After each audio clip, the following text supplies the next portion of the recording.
ಒಂದು ಕಡೆ ಅಪ್ಪು ರಿಲೀಸ್ ಆದರೆ ಮತ್ತೊಂದು ಕಡೆ ಇಂಡಸ್ಟ್ರಿ ವಿಚಾರವಾಗಿ ಮಾತಾಡೋದಾದರೆ ಸರ್, ಯಾಕಂದರೆ ಸಾಕಷ್ಟು ಏರುಪೇರುಗಳು ನಡೀತಾ ಇದೆ. ಯಾಕಂದರೆ ಕಳೆದ ಒಂದು ವರ್ಷ ನೋಡ್ಕೊಂಡು ಬರ್ತಾ ಇದೆ, ಒಂದು 6 ತಿಂಗಳು ಸಿನಿಮಾಗಳೇ ಇರಲ್ಲ, ಇನ್ನೊಂದು ಅರ್ಧ ಇಯರ್ ಎಂಡಲ್ಲಿ ಒಂದಷ್ಟು ಸಿನಿಮಾಗಳು ಬರ್ತವೆ. ಮತ್ತೆ ಈಗ ಇಂಡಸ್ಟ್ರಿ ಕುಗ್ಗಿದೆ. ಸೊ ಆ್ಯಸ್ ಅ ಪ್ರೊಡ್ಯೂಸರ್ ಆಗಿ ಮತ್ತು ಡಿಸ್ಟ್ರಿಬ್ಯೂಟರ್ ಆಗಿ ಸರ್, ಇಂಡಸ್ಟ್ರಿ ಬೆಳವಣಿಗೆ ವಿಚಾರದಲ್ಲಿ ಮಾತಾಡೋದಾದರೆ ಸರ್, ಇಂಡಸ್ಟ್ರಿ ಬೆಳವಣಿಗೆ ಬಗ್ಗೆ ಹೇಳಬೇಕು ಅಂತಂದರೆ ಈಗ ನೋಡಿ ಸರ್, ಈಗ ಈ ಈಗ ರನ್ನಿಂಗ್ ವೀಕಲ್ಲೇ ಸ್ವಲ್ಪ ಸಿನಿಮಾ ಹೆಸರುಗಳು ಬೇಡ. ಪ್ರತಿಯೊಬ್ಬರು ಸಿನಿಮಾ ಮಾಡಬೇಕಾದ್ರೆ ಚೆನ್ನಾಗೇ ಮಾಡಿರ್ತಾರೆ. ಈಗ ನಾವು ಥಿಯೇಟ್ರುಗಳು ನಡೆಸ್ತೀವಿ, ಡಿಸ್ಟ್ರಿಬ್ಯೂಷನ್ನು ಮಾಡ್ತೀವಿ, ಪ್ರತಿದಿನ ಇದರಲ್ಲೇ ಇರೋದ್ರಿಂದ ನಮಗೆ ಗೊತ್ತು. ನೀವು ಅಂದರೆ ಹೇಳ್ಬಾರ್ದು, ನೀವು ನಂಬಲ್ಲ ಸರ್. ಕೆಲವೊಂದು ಸಿನಿಮಾಗಳಿಗೆ ಈಗ ನಾವು ಸಿನಿಮಾ ಖರ್ಚು ಬೇಡ, ಈ ಸಿನಿಮಾನ ಒಂದು ಥಿಯೇಟ್ರಿಗೆ ರಿಲೀಸ್ ಮಾಡೋಕ್ಕೆ ಅಂತ ಒಂದು ಮಿನಿಮಮ್ ಖರ್ಚು ಬರುತ್ತೆ. ಒಂದು ಥಿಯೇಟ್ರಲ್ಲಿ ಒಂದು ಇಯರ್ಫೋನು ಅಥವಾ ಕ್ಯೂಬ್ ಇದ್ದರೆ ಅದಕ್ಕೆ ಒಂದು ಕಂಟೆಂಟ್ ಚಾರ್ಜಸ್ ಅಂತ ಅಂದ್ಬಿಟ್ಟು ನಾವು ಕಟ್ತೀವಿ. ನಾರ್ಮಲ್ ಮೂವಿ ಆದರೆ ಒಂದು 8,000 ರೂಪಾಯಿ ಕಟ್ತೀವಿ. ಅಥವಾ 2K 4K ಆದರೆ ನಾವು ಪರ್ ಶೋ ಲೆಕ್ಕದಲ್ಲಿ ಏನಾರು ಕಟ್ಟಿದ್ರೆ 450 ಪ್ಲಸ್ GST ಅಂದರೆ 531 ರೂಪೀಸ್ ಒಂದು ಶೋಗೆ ಬರುತ್ತೆ. ನೀವು ನಂಬಲ್ಲ ಸರ್, ಆ ಕಾಸ್ಟ್ ಬರೋಲ್ಲ ಇವತ್ತು. ಆ ಲೆವೆಲ್ಗಿದೆ. ಅದೇ ಸಿನಿಮಾ ನಿಮಗೆ ಈಗ ಇದೇ ಅಪ್ಪು ಸಿನಿಮಾಗೆ ಏನಕ್ಕೆ ಬಂದರು, ಏನಕ್ಕೆ ಬರ್ತಾರೆ? ನಮ್ಮಲ್ಲಿ ಜನ ಸಿನಿಮಾ ನೋಡಲ್ಲ ಅನ್ನೋದು ದೊಡ್ಡ ಅದು ಒಂದು ತಪ್ಪು ಅಂತಲೇ ಹೇಳ್ಬೋದು ಅದನ್ನ. ಬಟ್ ಏನು ಅಂತಂದ್ರೆ ನಾವು ಜನಗಳಿಗೆ ಏನು ಬೇಕು ಅನ್ನೋದನ್ನು ನಾವು ಕೊಡಬೇಕು. ಆಮೇಲೆ ಮುಂಚೆಯಿಂದನೂ ಸಹ ನಮ್ಮಲ್ಲಿ ಏನು ಅಂದರೆ ಒಂದು ತಪ್ಪೇನು ಮಾಡ್ತಾರೆ, ಯಾವಾಗಲೂ ಬೇರೆ ಸ್ಟೇಟ್ ಕಂಪೇರ್ ಮಾಡ್ತಾರೆ. ಬೇರೆ ಸ್ಟೇಟಲ್ಲಿ ಅದು ಒಂದು ಮೂವಿ ಅನ್ನೋದು ಅಲ್ಲಿಂದ ಅದು ಆ ಮೂವಿ ಸ್ಟೇಟ್ ನಿಮಗೆ ಕಲ್ಚರ್ ಚೇಂಜ್ ಇದೆ ನನಗೆ ಗೊತ್ತಿರೋ ಥರ. ಈಗ ಏನಾಗುತ್ತೆ, ಈಗ ರೀಸೆಂಟಾಗಿ ಅಲ್ಲಿ ಡ್ರ್ಯಾಗನ್ ಚೆನ್ನಾಗೋಯ್ತು, ಇಲ್ಲಿ ಸಂಕ್ರಾಂತಿಗೆ ಮೂವಿ ಅಂತ ಒಂದು ಬಂತು ತೆಲುಗಲ್ಲಿ, ಅದು ಚೆನ್ನಾಗೋಯ್ತು, ನಮ್ಮಲ್ಲಿ ಹೋಗಲ್ಲ ಅಂತಾರಲ್ಲ. ನಮ್ಮಲ್ಲೂ ಹೋಗ್ತವೆ, ನಮ್ಮಲ್ಲಿ ಏನಕ್ಕೆ ಹೋಗ್ತಾ ಇಲ್ಲ ಅನ್ನೋದನ್ನ ಕಂಡುಹಿಡಿಬೇಕು. ಈಗ ಅದೇ ಸಿನಿಮಾಗಳು ಇಲ್ಲೂ ಹೋಗಿದೆ ಅಲ್ವಾ, ಇಲ್ಲೂ ಕೂಡ ನಿಮ್ಗೆ 50 ಕೋಟಿ ಮೇಲಾಗಿರೋ ಕಲೆಕ್ಷನ್ನು ಇದ್ದಾವೆ. ಇವತ್ತು ನಿಮಗೆ ಹೈಯೆಸ್ಟ್ ಕಲೆಕ್ಷನ್ ಇರೋದೇ ನಮ್ಮ ಕನ್ನಡ ಸಿನಿಮಾಗಳು ಇವತ್ತು ನಮ್ಮ ಕರ್ನಾಟಕದಲ್ಲಿ. Other language ಅವೇನಿಲ್ಲ. ಬಟ್ ಏನು ಅಂದರೆ ನಾವು ಸಿನಿಮಾ ಮಾಡೋದ್ರಲ್ಲಿ ನಾವು ಎಡುತ್ತಾ ಇದ್ದೀವಿ. ಸುಮ್ಮನೆ ನಾವು ಜನಗಳನ್ನ ದೂಷಣೆ ಮಾಡೋದು ನನ್ನ ಪ್ರಕಾರ ತಪ್ಪು. ಚೆನ್ನಾಗಿ ಒಳ್ಳೆ ಸಿನಿಮಾ ಮಾಡಿದ್ರೆ ಜನ ಬಂದೇ ಬರ್ತಾರೆ. ಈಗ ನಾನು ಆಲ್ಮೋಸ್ಟ್ ಡಿಸ್ಟ್ರಿಬ್ಯೂಷನ್ನಲ್ಲಿ ನಮಗೆ ನಿಯರ್ಲಿ 85 to 90% ನಮ್ಗೆ ಸಕ್ಸಸ್ಸೇ ಇದೆ. ಜನ ಬಂದಿರೋದಕ್ಕೆ ತಾನೇ ಅದು. ಇಲ್ಲಾಂದರೆ ಈಗ ಅದರಲ್ಲೂ ಈಗ ಪ್ರೀವಿಯಸ್ ವೀಕಲ್ಲಿ ಒಂದು ಸಿನಿಮಾ ನಾನೇ ರಿಲೀಸ್ ಮಾಡಿದೆ, ವಾಶ್ ಔಟ್ ಆಗೋಯ್ತು ಸಿನಿಮಾ. ಈಗ ಅದನ್ನೇನಂತ ಹೇಳ್ತೀರಿ ಹಂಗಾರೆ ಈಗ ಲೆಕ್ಕಕ್ಕೆ?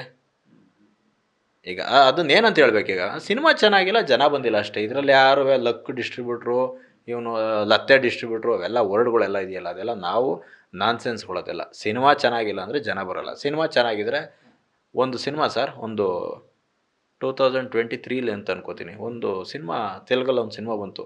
ಆ ಸಿನಿಮಾಗೆ ಡಿಸ್ಟ್ರಿಬ್ಯೂಟ್ರೇ ಇಲ್ಲ ಸರ್ ಕರ್ನಾಟಕದಲ್ಲಿ. ಡೈರೆಕ್ಟ್ ಅಲ್ಲಿಂದ ರಿಲೀಸ್ ಆಗಿತ್ತು, ಕಿತ್ಕೊಂಡು ಹೋಯ್ತು ಸಿನಿಮಾ ಇಲ್ಲಿ. ಈಗ ಅದಕ್ಕೆ ಏನಂತ ಹೇಳ್ಬೇಕು ಅದಕ್ಕೆ? ಹಂಗೆ ಸಿನಿಮಾ ಚೆನ್ನಾಗಿ ಮಾಡಿ, ಜನ ಯಾವತ್ತೂ ಬಂದೇ ಬರ್ತಾರೆ. ಸಿನಿಮಾನೇ ನೀವು ಚೆನ್ನಾಗಿ ಮಾಡ್ದೇ, ಈಗ ಮೊನ್ನೆ ನಮ್ಮ ಥಿಯೇಟ್ರುಗಳಲ್ಲಿ ಒಂದು ಗಂಡ ಹೆಂಡ್ತಿ ಆಲ್ಮೋಸ್ಟ್ ಪ್ರತಿ ವೀಕು ಸಿನಿಮಾ ಬರ್ತಾರೆ. ಅವ್ರಿಗೆ ಅರೌಂಡ್ ಅವ್ರು ನೋಡಿದ್ರೆ ಒಂದು ಸ್ವಲ್ಪ ಏಜ್ಡು ಕಪಲ್ಸ್ ಥರ ಇದ್ದಾರೆ. ಒಂದು 55 ವರ್ಷ 60 ವರ್ಷ ಇರ್ಬೋದೇನೋ ಅವ್ರಿಗೆ ಇದ್ದರೆ. ಅವರು ಮೊನ್ನೆ ಒಂದು ಸಿನಿಮಾ ಬಂದವ್ರೆ ಸರ್, ಹಿಂಗೆ ಅನ್ಕೊಂಡು ಹೋದ್ರು. ಏನಂತ ಹೇಳ್ತೀರಿ ಈಗ ಅದನ್ನು? ನನಗೀಗ ಆ ಸಿನಿಮಾ ಹೆಸ್ರು ಹೇಳಬೇಕು ಅಂತ ಅನಿಸುತ್ತೆ, ಬಟ್ ಬೇಡ, ಅದನ್ನು ಅವ್ರಿಗೆ ಏನೋ ಒಂದು ಹರ್ಟ್ ಮಾಡ್ದಂಗೆ ಆಗುತ್ತೆ ಅಂತ ಸುಮ್ಮನಿದ್ದೀನಿ. ಬಟ್ ಏನು ಅಂತಂದರೆ ನಮ್ಮ ಸಿನಿಮಾಗಳೇ ಹಿಂಗೆ ಮಾಡಿದ್ರೆ ಸರ್, 12 ಸಿನಿಮಾ ರಿಲೀಸ್ ಆಗುತ್ತೆ. 12ರಲ್ಲಿ ನಾನು ಒಂದು ಸಿನಿಮಾ ಹಾಕೋಕ್ಕಾಗಲ್ಲ ಥಿಯೇಟ್ರಲ್ಲಿ. ಆ ರೀತಿ ಇರ್ತವೆ. ನಾವು ಈ ಥರ ಕ್ವಾಲಿಟಿ ಕೊಟ್ಬಿಟ್ಟು ನಿಮಗೆ, ಈಗ ನಮ್ಮದು ಹೋಟ್ಲಿದೆ, ಆ ಹೋಟ್ಲಲ್ಲಿ ಮಾಡೋರು ಎಲ್ಲ ರೆಸಿಪಿನೂ ತುಂಬ ಸುಮಾರಾಗಿ ಮಾಡಿದ್ರೆ ಜನ ಬರಲ್ಲ ಅಂದರೆ ಅರ್ಥ ಏನಿದೆ? ಇದು ಮಿಸ್ಟೇಕ್ ಇರೋದು ನಮ್ಮದು ಸರ್. ಮಿಸ್ಟೇಕ್ ನಮ್ಮದಿದ್ದು ನಾವು ಬೇರೆಯವ್ರಿಗೆ ಹೇಳೋದು ನನ್ನ ಪ್ರಕಾರ ರಾಂಗ್ ಸರ್. ಅಂದರೆ ಎಲ್ಲೋ ಒಂದು ಕಡೆ ಇಂಡಸ್ಟ್ರಿಯಲ್ಲಿ ಅಂದರೆ ರೇಟ್ ಆಫ್ ನಂಬರ್ಸ್ ಜಾಸ್ತಿ ಇದೆ ಅಂದರೆ, ಬಟ್ ಹಿಟ್ ಕಮ್ಮಿ ಆಗ್ತಿರುವಂಥದ್ದು.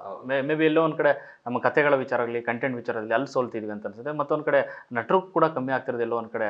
ಈ ಒಂದು ಜನ್ರೇಷನ್ ಫಸ್ಟ್ ಟೈರಲ್ಲಿರುವಂಥ ಸೂಪರ್ ಸ್ಟಾರ್ ಸಿನಿಮಾಗಳೇ ಅದ್ಭುತವಾಗಿದೆ. ಯಾಕಂದರೆ ಕಳೆದ ವರ್ಷ ನೋಡೋದಾದ್ರೆ ಎಲ್ಲರೂ ಸಿನಿಮಾಗಳು ಸೂಪರ್ ಹಿಟ್ ಆಗಿದೆ, ಅದು ಇಂಡಸ್ಟ್ರಿ ಉಳಿಸೋ ಕಾರಣ ಆಗಿತ್ತು.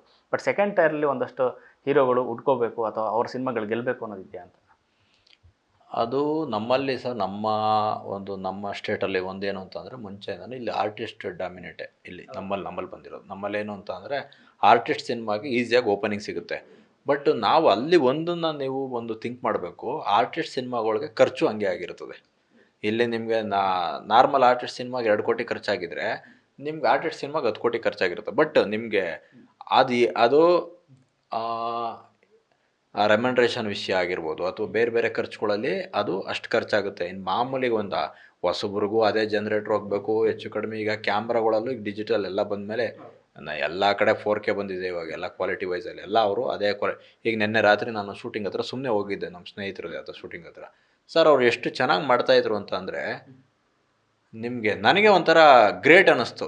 ನಿಮಗೆ ಎಷ್ಟು ಚೆನ್ನಾಗಿ ಮಾಡಿದ್ರು ಅಂದರೆ ಸುಮ್ಮನೆ ಸರ್ ನಿಮ್ಗೆ ಒಂದೇ ಒಂದು ಫೋಟೋ ತೋರಿಸ್ತೀನಿ ನೋಡಿ ಈ ಲೆವೆಲ್ಗೆ ಶೂಟಿಂಗ್ ಮಾಡವ್ರೆ. ಫೈಟ್ ಸೀನ್ ಮಾಡ್ತಾಯಿದ್ರು. ನಿಮ್ಗೆ ಇವ್ರಿಗೆ ಏನಂತ ಹೇಳ್ಬೇಕಂಗಾದ್ರೆ ಟೋಟಲ್ ಹೊಸಬ್ರು ಅಷ್ಟೇ ಖರ್ಚು ಮಾಡವ್ರೆ.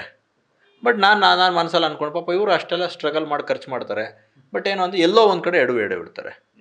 ಆವಾಗ ಅದು ಬರಲ್ಲ, ಅದನ್ನು ಹೇಳೋಕ್ಕಾಗಲ್ಲ. ಬಟ್ ಏನು ಅಂತ ಅಂದ್ರೆ ನಮ್ಮಲ್ಲಿ ಜನಗಳುವೆ ಸ್ವಲ್ಪ ಚೆನ್ನಾಗಿದ್ದಾಗ ಸಿನಿಮಾಗಳು ಅದಕ್ಕೂ ಒಂದು ಪ್ರೋತ್ಸಾಹ ಕೊಡಬೇಕು ಅಂತ ಅಂದರೆ ಇವರು ಪಬ್ಲಿಸಿಟಿ ವೈಸಲ್ಲಿ ಏನು ಮಾಡ್ತಾರೋ ಗೊತ್ತಿಲ್ಲ. ಓವರಾಲ್ ಆಗಿ ಹೇಳಬೇಕು ಅಂತ ಅಂದರೆ ಅದೇ ನಮ್ಮದೇ ಮಿಸ್ಟೇಕು ಅನ್ನೋ ಥರ. ಓವರಾಲ್ ಯಾವ ರೀತಿ ಅಂತ ಅಂದರೆ ಸಿನಿಮಾಗಳನ್ನ ನಾವು ಜನಗಳಿಗೆ ಏನು ಬೇಕು ಅನ್ನೋದನ್ನು ನಾವು ಕೊಡೋದ್ರಲ್ಲಿ ನಾವು ಹಿಡುಕ್ತಾ ಇದ್ವಿ. ಆ ಥರ ಅನಿಸುತ್ತೆ ನನಗೆ. ಒಂದು ಲೆಕ್ಕಾಚಾರದಲ್ಲಿ ಜನಗಳ ನಂಬಿಕೆನೂ ಒಂದಷ್ಟು ಕಳ್ಕೊಂಡಿದ್ದೀವಿ. ಅದ್ರ ಜೊತೆಗೆ ಚೆನ್ನಾಗಿರೋ ಸಿನಿಮಾಗಳನ್ನ ನಿಲ್ಲಿಸ್ಕೊಳ್ಳೋದ್ರಲ್ಲಿ ಸೋಲ್ತಾ ಇದೆಯಾ ಅಂತ. ಯಾಕಂದರೆ ಒಂದಷ್ಟು ಸಿನಿಮಾ ಟೈಮಲ್ಲಿ ನೋಡೋದಾದರೆ ಸಿನಿಮಾ ಚೆನ್ನಾಗಿದ್ದರೆ 1 ವಾರ 2 ವಾರದೊಳಗಡೆ ಮೌತ್ ಟಾಕಲ್ಲಿ ತುಂಬ ಚೆನ್ನಾಗಿ ಆಗ್ತಾಯಿದೆ. ಈಗ ಟೈಮ್ ತುಂಬ ಕಮ್ಮಿ. ಅದರಲ್ಲೂ ಕೂಡ ಒಂದು ಸರಿ ರಿಲೀಸ್ ಆದ ತಕ್ಷಣ ಅವ್ರು ತಣ್ಣಗಾಗ್ಬಿಡ್ತಾರೆ. ಮತ್ತೆಲ್ಲೂ ನಿಂತ್ಕೊಳ್ಳಲ್ಲ, ಎಲ್ಲೂ ಬಂದು ಮಾತಾಡಲ್ಲ. ಅದೆಲ್ಲೂ ಒಂದು ಕಡೆ ಕೊಡ್ತಾ ಆಗ್ತಿದೆ ಪ್ರಮೋಷನ್ ಅಥವಾ ಜನರನ್ನ ರೀಚ್ ಆಗೋ ಅಂಥ ವಿಚಾರದಲ್ಲಿ ಅಂತ. ಇಲ್ಲ ಸರ್, ಇವಾಗ ಏನಾಗಿದೆ, ಸಿನಿಮಾ ವ್ಯಾಪಾರ ಜಸ್ಟ್ 1 ವೀಕ್ ಆರ್ 2 ವೀಕ್ಗೆ ಇವಾಗ ಅದು ಅಲ್ಲಿಗೆ ಎಂಡ್ ಆಗ್ತಾ ಇದೆ ಇನ್ ದ ಟರ್ಮ್. ಹೆಂಗೆ ಅಂತಂದರೆ ಬಿಸ್ನೆಸ್ ವೈಸಲ್ಲಿ. ಯಾಕೆ ಅಂತ ಅಂದರೆ ಇವಾಗ ರೆವಿನ್ಯೂ ಹಂಗೆ ಇದೆ. ನಿಮಗೆ ಮುಂಚೆ ನಿಮಗೆ 10 ವಾರ ಓಡಿದ್ರೆ ಏನು ರೆವಿನ್ಯೂ ಬರ್ತಾಯಿತ್ತು, ಇವಾಗ 2 ವಾರಕ್ಕೆ ಆ ರೆವಿನ್ಯೂ ಇದೆ. ರೆವಿನ್ಯೂ ಪಾಯಿಂಟಲ್ಲಿ ನಿಮ್ಗೆ ಅದೇ ಹಂಗೆ ಕಮ್ಮಿ ಇದೆ. ನಿಮ್ಗೆ ಏನಂದರೆ ರನ್ನಿಂಗು ಅಂದರೆ ನಿಮಗೆ first week, second week, third weak ಅನ್ನೋ ರನ್ ಥ್ರೂ ಕಡಿಮೆ ಆಗಿದೆ ಅಷ್ಟೇ ಹೊರತು ನಿಮಗೆ ಜನಗಳು ನಿಮಗೆ ಈಗ ಮುಂಚೆ ಎಲ್ಲ ನಿಮಗೆ OTT ಇರಲಿಲ್ಲ, ಡಿಜಿಟಲ್ ಪೇಮೆಂಟ್ಗಳು ಆಡಿಯೋಗೆ ಈ ರೇಟ್ ಇರಲಿಲ್ಲ, ಅಲ್ಲಿಂದ ಮುಂದೆ ಸ್ಯಾಟಲೈಟ್ಗೆ ಈ ಕಾಸ್ಟ್ ಎಲ್ಲ ಸಿಗ್ತಾ ಇರಲಿಲ್ಲ. ನಿಮಗೆ ಸಿನಿಮಾ ಇಂಡಸ್ಟ್ರಿ ಇವತ್ತು ತುಂಬ ಚೆನ್ನಾಗಿದೆ. ಬಟ್ ಏನು ಅಂತ ಅಂದರೆ ಇವಾಗ ಯಾರೋ ಒಬ್ರಿಗೆ ಚೆನ್ನಾಗಿದೆ. ಈಗ 100 ಜನ ರಿಲೀಸ್ ಆಗಿ 100 ಸಿನಿಮಾ ರಿಲೀಸ್ ಆದರೆ 1-2 ಅಷ್ಟೇ, ಇನ್ನು 98 ನಿಮಗೆ ಲಾಸೆ. ಆ 98 ಜನನೂ ಅವ್ರು ಅರ್ಥ ಮಾಡ್ಕೋಬೇಕು, ಅವರಿಬ್ಬರು ಮಾಡಿದ್ದು ಏನು ಮಾಡಿದ್ರು ನಾವು ಯಾಕೆ ಅದು ಮಾಡೋಕ್ಕಾಗಲಿಲ್ಲ ಅಂತ ಅಷ್ಟೇ. ಈಗ ನಾವೇ ಪ್ರೊಡ್ಯೂಸ್ ಮಾಡೋದು, ನಮ್ಮ ಸಿನಿಮಾ ಚೆನ್ನಾಗೇ ಆಯಿತು ಅಂತ ಅಂದರೆ ಗೆಲ್ತು ಸಾಕಲ್ಲ. ನಿಮ್ಗೆ ಅದೇ ಈಗ ಪ್ರೀವಿಯಸ್ ಇಯರ್ ಎಷ್ಟು ಸಿನಿಮಾ ಗೆಲ್ತು ಪಾಪ, ಅವರೆಲ್ಲರೂ ಕಷ್ಟಪಟ್ಟೆ ತಾನೇ ಮಾಡಿರ್ತಾರೆ. ಈಗ ಈ ಇಯರು ನಮಗೆ 2025 ನಮ್ಗೆ ಇವತ್ತುವರೆಗೂ ಕರೆಕ್ಟಾಗೆ ದೊಡ್ಡ ಗೆಲುವು ಅಂತ ಒಂದು ಸಿನಿಮಾ ಆಗಿಲ್ಲ ಸರ್. ಒಂದೇ ಆಗಿಲ್ಲ ಸಿನಿಮಾ. ಈಗ ಏನು ಮಾಡ್ಬೇಕು ಇದಕ್ಕೆ?